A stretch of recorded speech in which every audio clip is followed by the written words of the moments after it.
պատերազմի 5-րդ տարելիցն է, սակայն իշխանության կողմից որևէ կերպ անդրադարձ չի կատարվել այսօր Արցախը մեր չէ, խնդրում եմ մի փոքր անդրադառնալ։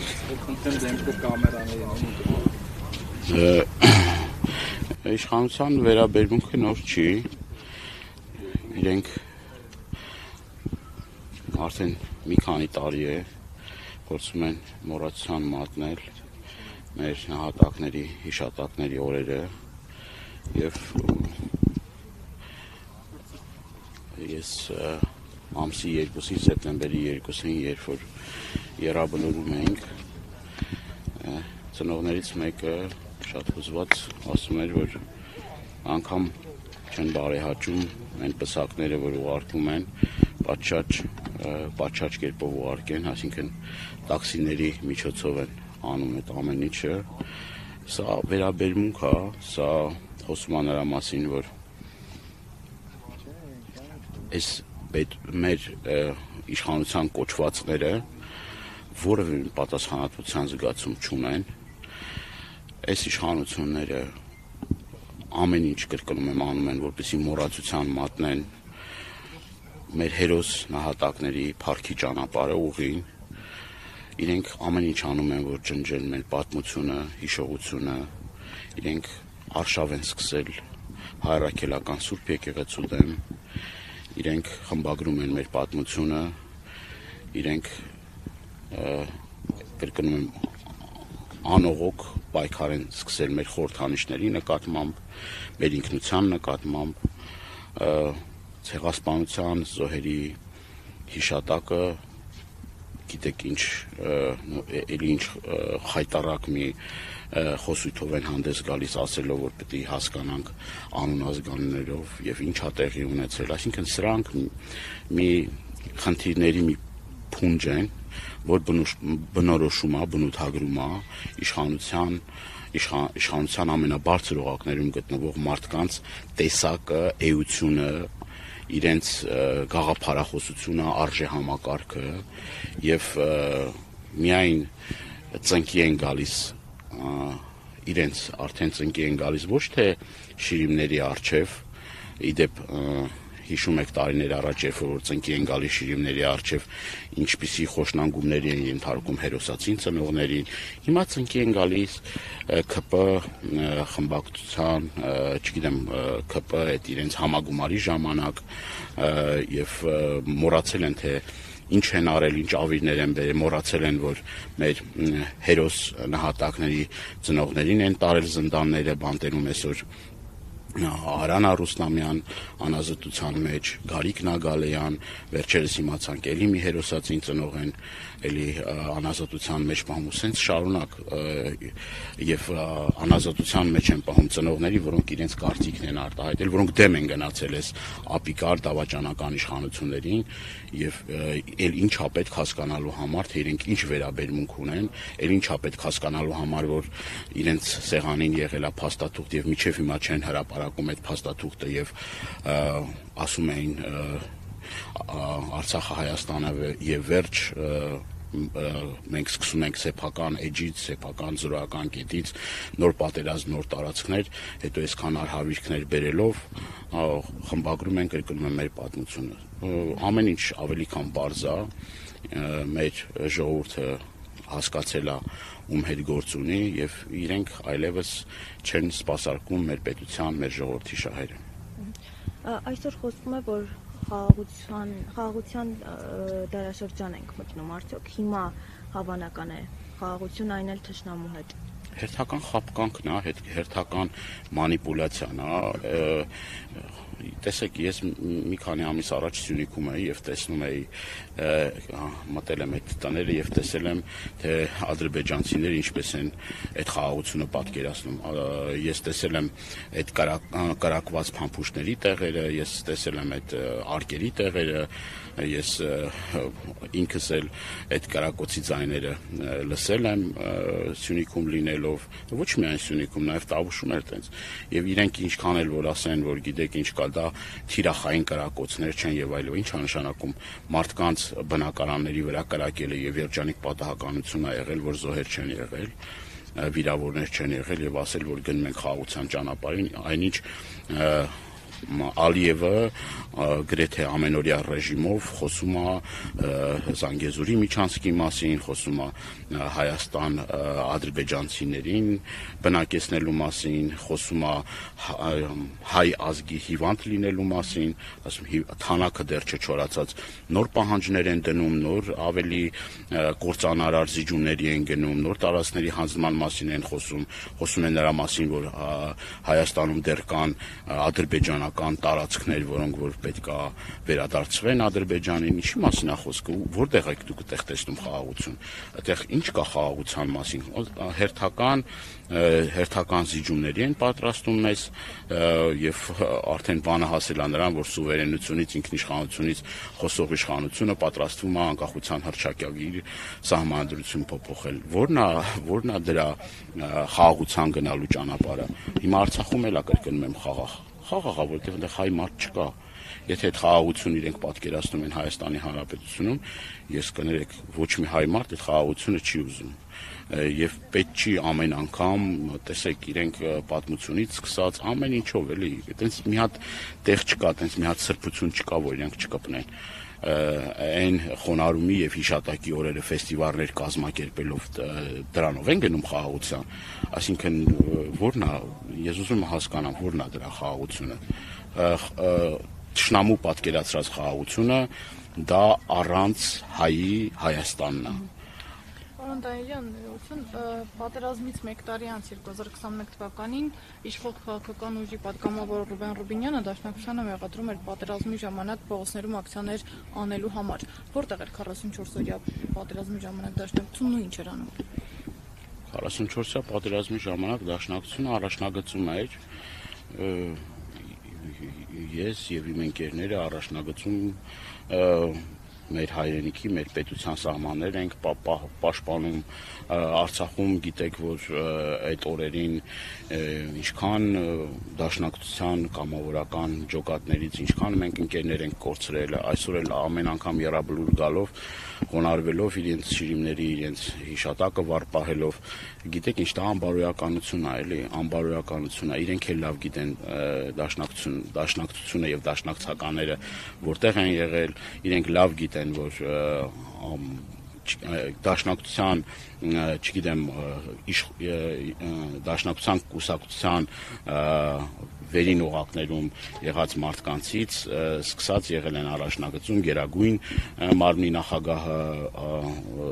Սիմոնը Սիմոնյանը առաջնագծում ա եղել մեր Երևանի կոմիտեի ուրեմն ներկայացուցիչը Գեգամը Մուշեղյան, որ ցավոք էլի երաբլուրում ազովել է եւ բոլոր մեր ընկերները կրկնում եմ ճնշող մեծամասնությունը եղել է առաջնագծում եւ ոչ միայն 44-օրյա պատերազմի ժամանակ, այլ նաեւ 90-ականներին այսօր նայեք պատմությունը եւ կտեսնեք, թե դաշնակցությունը որտեղ է եղել։ Ընդհանրապես պետք է պատմության դասագրքերը կարդալ, իսկ եթե կարդալ չգիտեն, ուրեմն պետք է ձենները կտրեն, կամ եթե գիտեն, բանով են ասում, դա խեղաթյուրելու նենգա փոխելու նպատակով են ասում, ել ավելի վատ իրենց համար։ Արծրուն Հովանեսյանն էլ է գրառել այդ օրերին կամավորական շարժման հասարակական կազմակերպության մասին, որը եթե չեմ սխալվում դաշնակցությունն է, լյուլասազի դեպքերի հետ կապված այդ մասին ինչ կասեք։ Ես նորից եմ կրկնում մեր ընկերների արյան հերոսաբար կռվելու արդյունքում մենք կարողացել ենք բազմաթիվ հերոսական հաղթանակներ տոնել 90-ական թվականներից մինչև 44-օրյա պատերազմ այդ պայքարը եղել է որևէ մեկը իր անձը չի խնայել իրենք կրկնում եմ լկտիաբար ստում են ես ուզում եմ իմանալ իրենք որտեղ են եղել իրենք ինչ են արել այս պետության համար, բացի այսքան արհավիրք բերելուց, բացի այսքան դժբախտություն բերելուց, բացի հերոսացին ծնողներին բանտարկելուց, բացի արշավ սկսելուց, բացի տարանջատումներ մտցնելուց, ազգային պառակտում մտցնելուց, Արցախ, Հայաստան այդ ջրբաժանը ստեղծելուց ինչ են արել։ Ու հիմա էլ շարունակում են նույն գործելավոճով, այսօր էլ մոռացության մատնելով, այսօր էլ այս օրերին էլ որևէ մի ծպտուն չհանելով փորձելով մի բան անել, հաճոանալ Էրդողանին, Ալիևին, որպեսզի կարողանան շանս ստանալ վերարտադրվելու։ Իրանց միակ նպատակը դա է։ Իրենք հենց այդ գործով են լծված, որպեսզի կրկնում եմ Էրդողանի հոգին փառավորվի, Ալիևի հոգին փառավորվի եւ կրկնում եմ էլի ես շատ բան կարելի ասած այսօր, բայց ցավոք սրտի չեմ ուզում շատ երկար խոսել, ուզում եմ մեր նորից ու նորից իմ ցավակցությունս հայտնել, իմ խոնարհումը հայտնել բոլոր մեր զոհված եղբայրներին, իրենց ընտանիքներին եւ համբերություն մաղթել, որովհետեւ բացի այն, որ իրենք անդառնալի կորուստներ են ունեցել, հիմա էլ ամեն օր ես տեսնում եմ իրենց տառապանքը, տեսնում եմ Եռաբլուրում, տեսնում եմ իրենց տներում, տեսնում եմ փողոցներում, որովհետեւ այդ պատերազմից հետո, այդքան արհավիրքից հետո, այս ամեն ինչից հետո փոխանակ կրկնում եմ այս հերոս տղաների ամեն մեկը մի հերոսական ճանապարհ է, ամեն մեկին մի ձևով ուշադրություն դարձնեին, մի հատ ֆիլմ նկարեին, մի հատ իրենց օրինակով դաստիարակային սերունդերին, հակառակ այսօր դպրոցներում ազգայինը, ուրեմն ազգայինի նկատմամբ արշավ է գնում, այսօր դպրոցներում խմբագրում են մեր պատմությունը, այդ օրինակով պիտի սերունդները դաստիարակվեն, սերունդները պիտի դաստիարակվեն այս տղերքի հերոսական փառավոր ուղու ուրեմն պատմություններով, որպեսզի վաղը մյուս օրը անհրաժեշտության դեպքում մենք բոլորս կարողանանք ոտքի կանգնել եւ պաշտպանել մեր հայրենիքը, իսկ ասելով որ այլևս դուք կարող եք երջանիկ ապրել, այլևս կարող եք խաղաղ ապրել, գիտեք որ այսօր ռազմական բյուջեն են կրճատում $260 միլիոն կրճատում է տեղի ունենում պաշտպանական ոլորտում, ամբողջ աշխարհը զինվում է, թշնամին զինվում է, գիտեք որ Ադրբեջանի ռազմական բյուջեն ավելացնում է, իսկ նրանք ասում են դա մեր դեմ չի, իսկ Ադրբեջանը վերջին տասնամյակների ընթացքում ում դեմ է պատերազմ մղել Ռուսաստանի, Իրանի Իսլամական Հանրապետության, որի Վրաստանի դեմ է պատերազմ մղել, այս ինչ հիմարություն է, բայց չէ, այս մարդիկ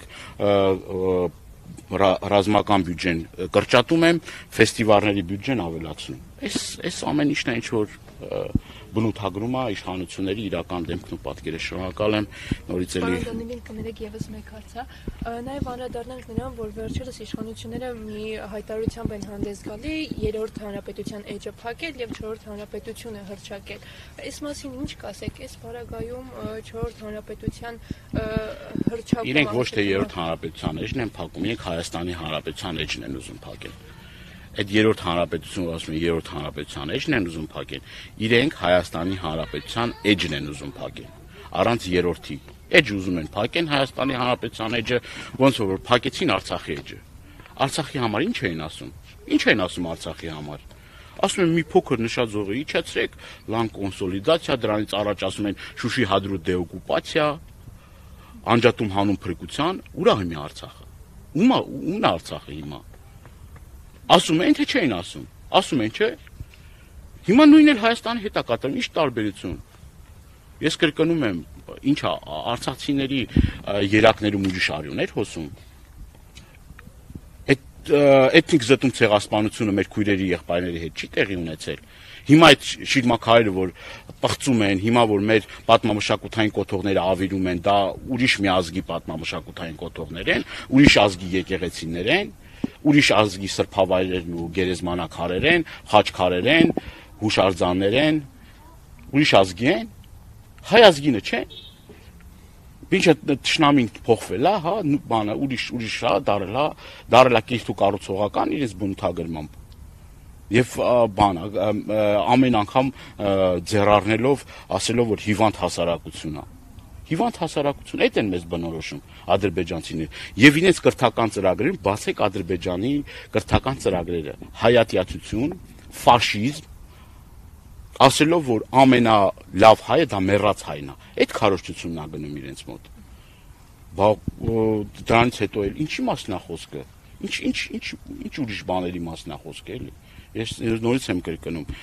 իրենք ուզում են Հայաստանը դարձնել մի անողնաշար երկիր, լավագույն դեպքում անողնաշար երկիր, որը չունի խորհրդանիշներ, չունի պատմություն, չունի անցյալ, չունի ազգային գաղափարախոսություն, չունի հերոսներ, չունի եկեղեցի, չունի ինքնություն, չունի տեսակ, ոչ մի բան չունի, սպասարկող անձնակազմ, լավագույն դեպքում Հայաստանը հայ ժողովրդին դարձնել սպասարկող անձնակազմ թուրք-ադրբեջանական տանդեմի համար։ Այդ է իրենց նպատակը։ Ուրիշ բան ես չեմ կարողանում պատկերացնել, որովհետև իրենք գնում են այդ ճանապարհով։ Սա մի դրվագ չի, մեկ հարց չի, սա ասենց բազմաթիվ իրենց, այսպես ասած,